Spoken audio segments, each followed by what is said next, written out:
many times have you been asked, what is the cause to autism, and not been able to give an answer? Probably every time. As many of you know, there is no one known cause to autism. After reviewing the literature related to these causes, however, we found two factors to be the most compelling that are strongly associated with autism. And they are Fragile X syndrome and parental age at birth. Our focus will therefore be more on the associations rather than strictly determined causes. By examining the literature related to these two topics, we will aim to better determine the strongest association to autism, contributing to research and efforts of finding a cause. With that being said, let me introduce our team. My name is Andy, I'm from Texas, and I will take on the role of the introducer as well as speak on behalf of the relationship between autism and parental age. Gina. Hi guys. Is from Indiana and will be discussing the history related to this topic as well as examining the literature of the link between autism and Fragile X syndrome. Virginia. Hey everyone. Is from Texas and she will be discussing research related to the association between autism and Fragile X syndrome as well. And Anna. Hey guys. Is from Minnesota and will examine literature related to autism and parental age as well as summarize our findings. We will each discuss the graphs associated with the research we each carried out, and Gina will now explain some of the history behind autism and its causes. All right. So, in an article, Modern Views of Autism by Eric from Bonn, 2013, several history milestones for understanding the causes of autism were mentioned. First off, the U.S. National Institute of Child Health and Human Development researched the causes of autism based on a 5-year international network. This was in 1997, and they had a budget of $42 million. All of this started from a 1995 meeting on the unknown causes of autism. In 2012, the National Institute of Health used $65 million to study the causes of autism. Research lasted for 5 years. The Centers for Disease Control is big on helping with research for the causes of autism. 7 states have been doing some research for them recently.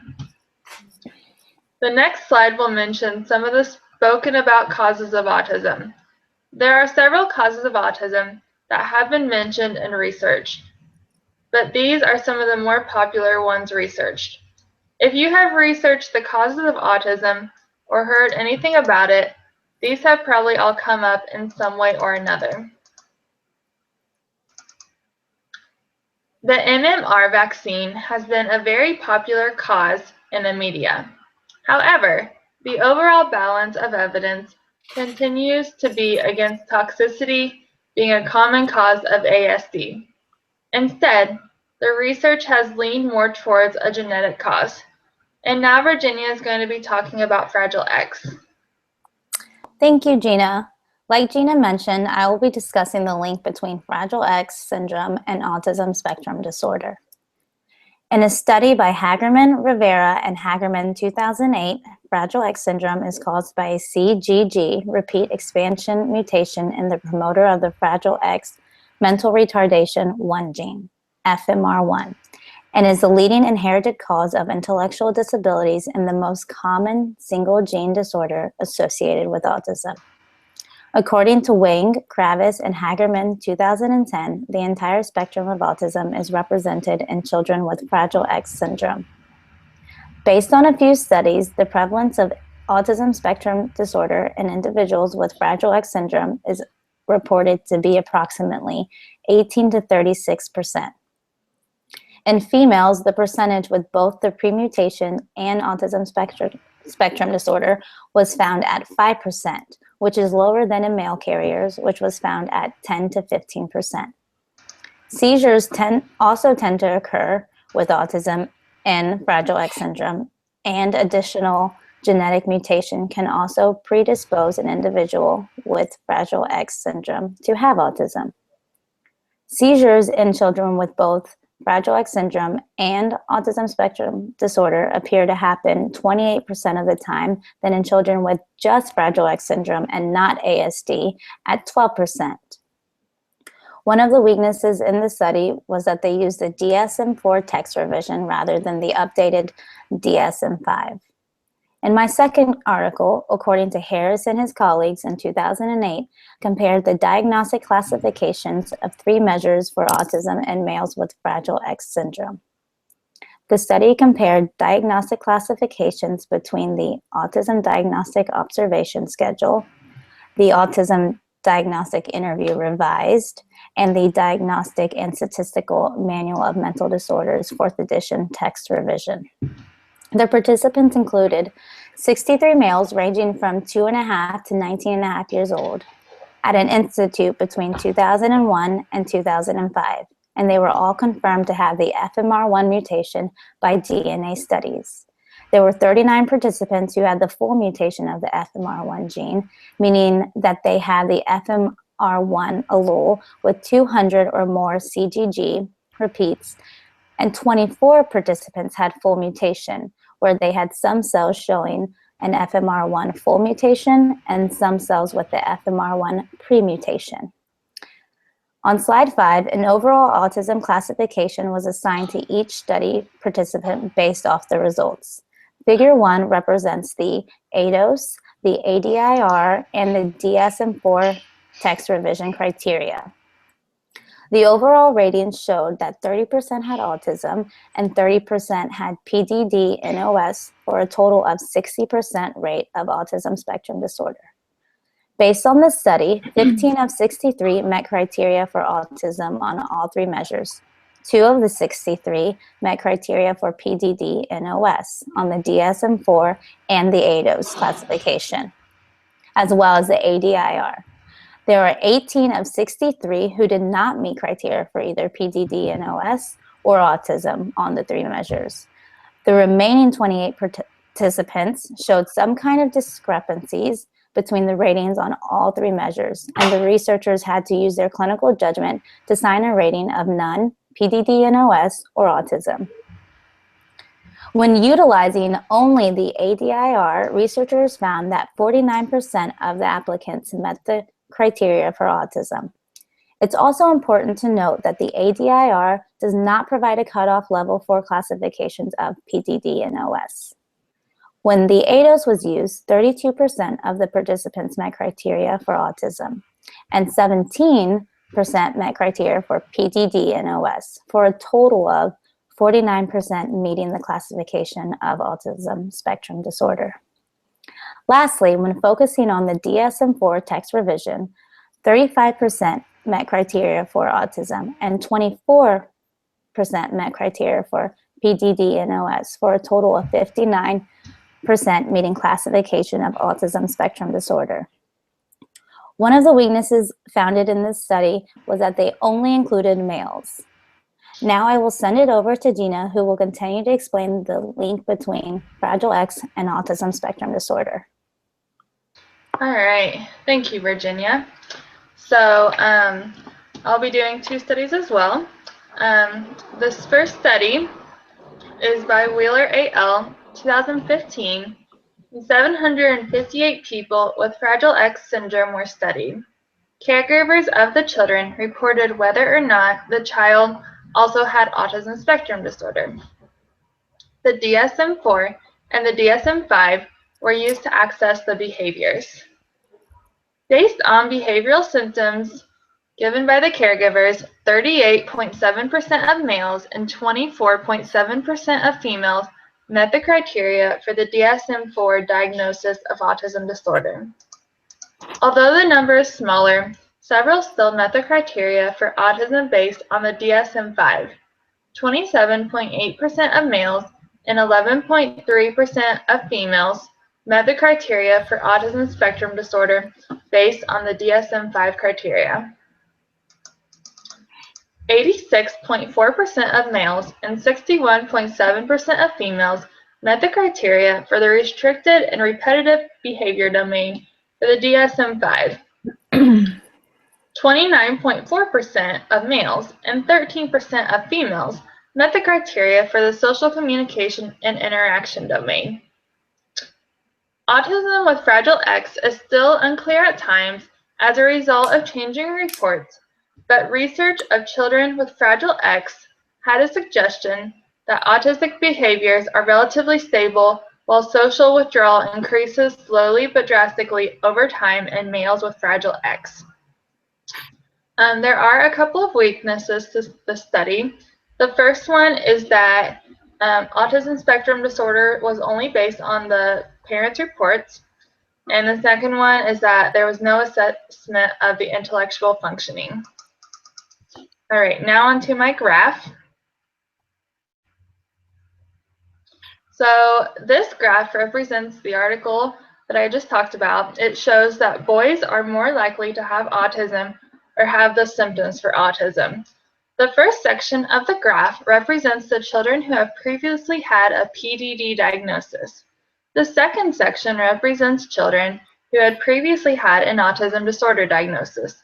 The third section represents the children who had enough symptoms to count towards the DSM-4 criteria. The last section represents the children who had enough symptoms to count towards the DSM-5 criteria. Once again, in all of these, boys had a higher percentage than the girls. All right, now onto my next study.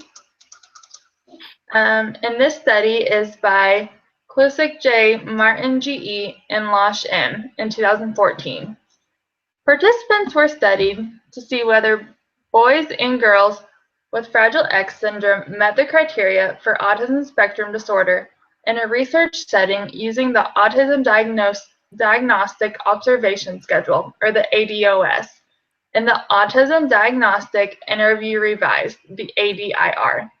Next, this data was compared with the frequency of parent-reported clinical diagnosis.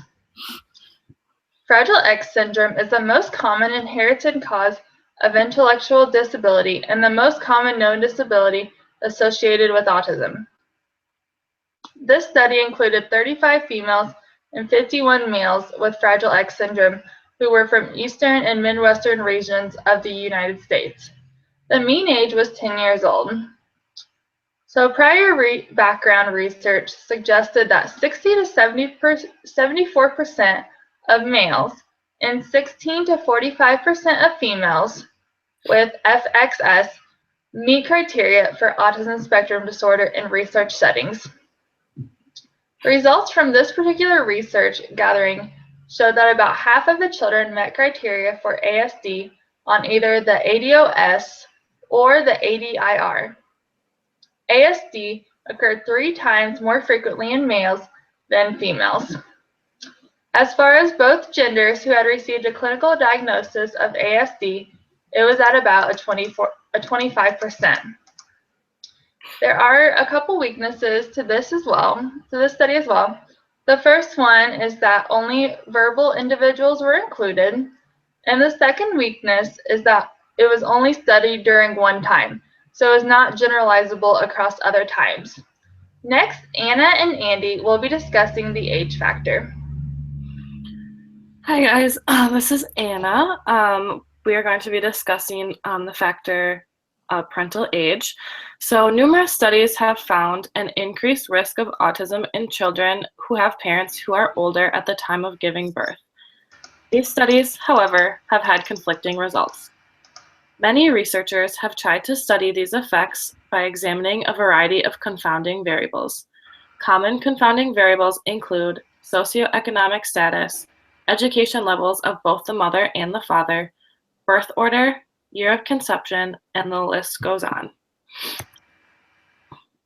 In a study by Durkin, Maynor, Newshafer, Lee, Cuniff, Daniels, and Sheave in 2008, the relationship between parental age and the prevalence of autism was examined. A population-based case cohort design was implemented. The comparison cohort consisted of all live births in 1994 in 10 geographically specific areas. These areas included Alabama, Arizona, Arkansas, Colorado, Georgia, Maryland, Missouri, New Jersey, North Carolina, and Wisconsin. The cohort was chosen based on the availability of information such as birth certificates, ages of the mother and the father, birth order, and other variables. The total number of children aged 8 years residing in the predetermined areas in 2002 diagnosed with autism was 2,142. This was determined by the Autism and Developmental Disabilities Monitoring Network surveillance system. The information necessary for the study was available for 1,517, or 70.8% of these children. The remaining 29.2% were excluded from the analysis. Furthermore, another 1,251, or 58.4% of children were excluded due to missing information about their families, including parents' age or birth order. Both mean maternal age and mean paternal age were significantly higher for autism spectrum disorder cases than for the birth cohort as a whole. The odds of ASD were significantly reduced for parental age less than 20 and increased for maternal age at or over 35 and paternal age at or over 40. These cutoffs, maternal at or over 35 and paternal at or over 40, are used to classify each parent's age as older versus younger. It is impossible to look at these variables without adjusting for confounding variables. These variables can include birth order, gender, etc. These variables were adjusted for, however, it is impossible to determine exactly which factor was the cause of the heightened ASD diagnosis in this study. In another study by Grether, Anderson, Crone, Smith, and Wyndham in 2009, they sought to explore the inconsistent findings of previous studies. Though no study has found that with parents of higher age has decreased the risk for autism, the general consensus remains inconsistent. This study dug deeper into the differences between paternal and maternal age. Due to the differences in reproductive mechanisms between men and women, it is important to take a closer look at the different effects caused by each. 7,550,026 singletons born in California between January 1st, 1989 and December 31st, 2002 were used in this study. The California Department of Developmental Services, or DDS, identified the children with autism using electronic files. All other participants served as control for this study. Maternal and paternal age information was gathered using birth certificates.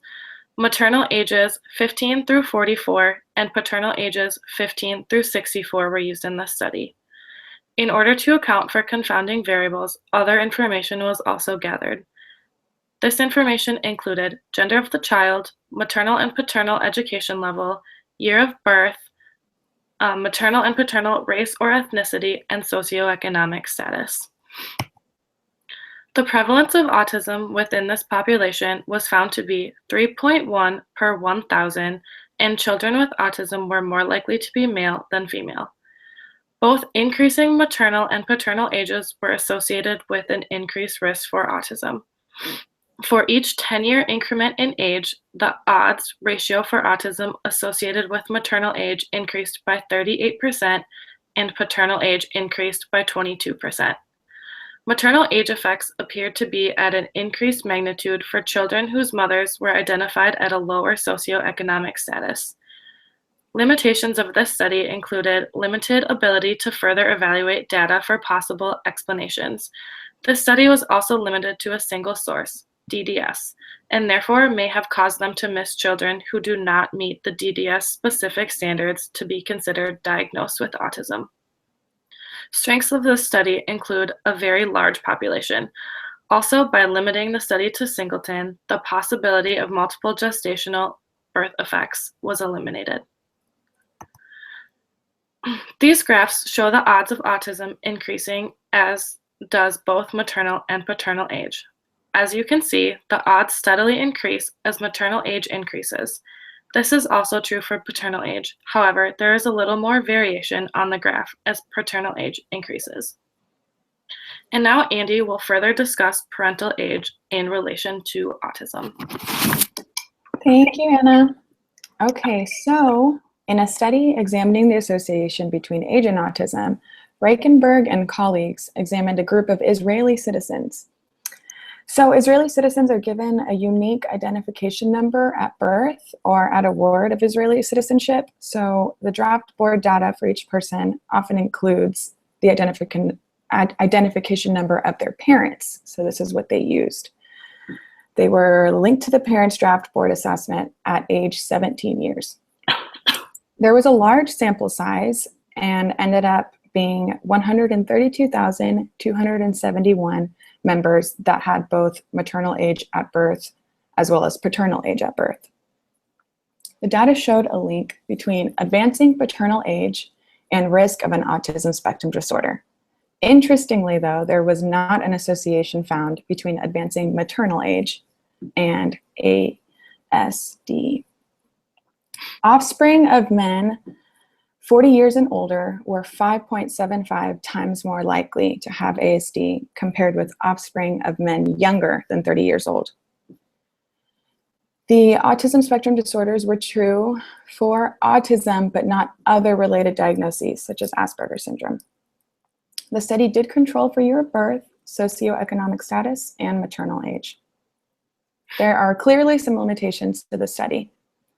All members were from one area, not generalizable to the world population. And as mentioned earlier, the results were not generalizable to other spectrum disorders, such as Asperger's syndrome. There is a potential bias due to loss of follow-up. However, since the diagnosis was taken from individuals at age 17, it's likely that it's a pretty solid diagnosis. There was no information about autistic traits in parents of cohort members, so we cannot rule out the possibility that parental constitutional factors such as traits related to the autism phenotype explain the observed association. There's no info about birth order and no data on prenatal and childhood environmental exposures. So for my second article, as already presented, there have been conflicting results regarding the association between parental age and autism. It has been unclear whether mothers, fathers, or both contribute to an increased risk of autism.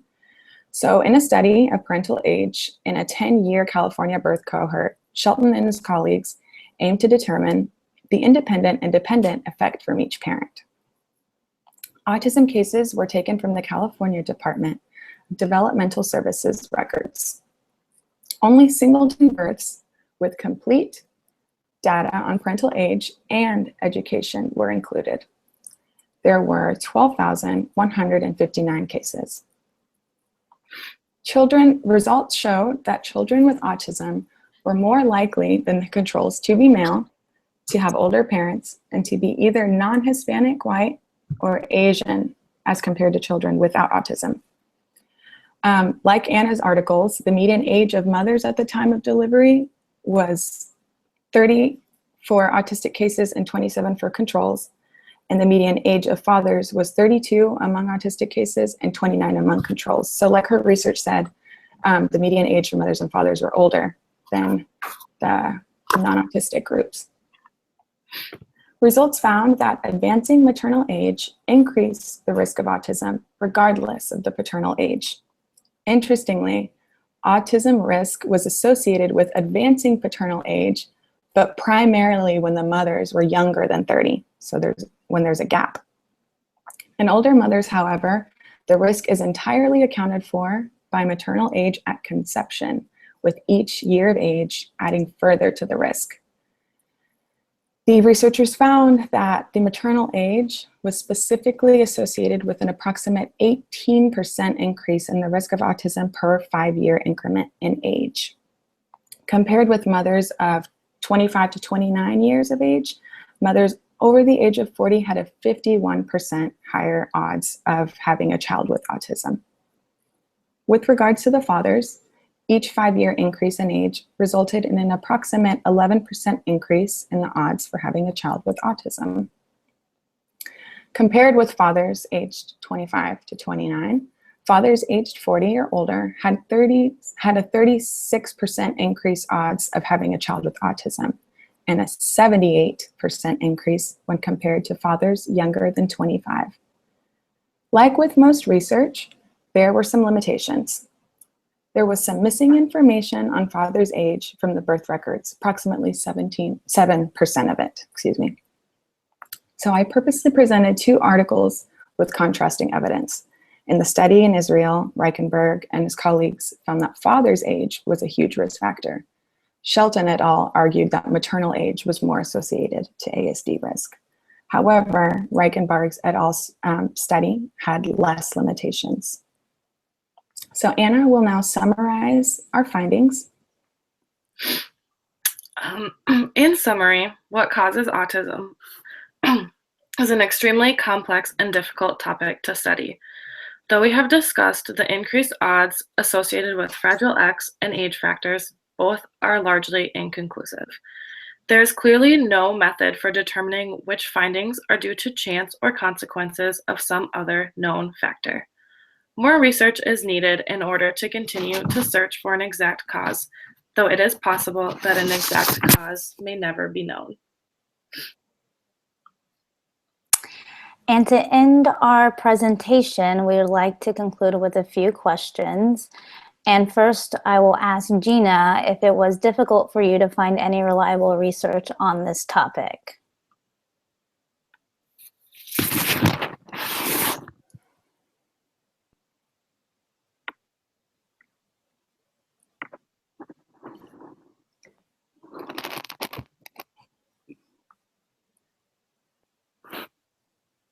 Gina? You are muted right now. All right, sorry about that, There you guys. go. Sorry. All right. So it was very difficult at first to find reliable research. Since there is not a known cause of autism and several different opinions of what causes it, research was not very clear. Several articles I found concluded that their opinion on the causes of autism did not show a positive effect and more research needed to be done. As a group, we went through several different causes of autism before finally deciding on these 2. We researched a lot, and although we learned a lot, it was definitely stressful to come up with the 2 that we believe to be 2 of the main causes. Thank you, Gina. Second, I'd like to go on to Andy. Do you think there is a cure or a recovery from autism? I would say that a cure is a far stretch.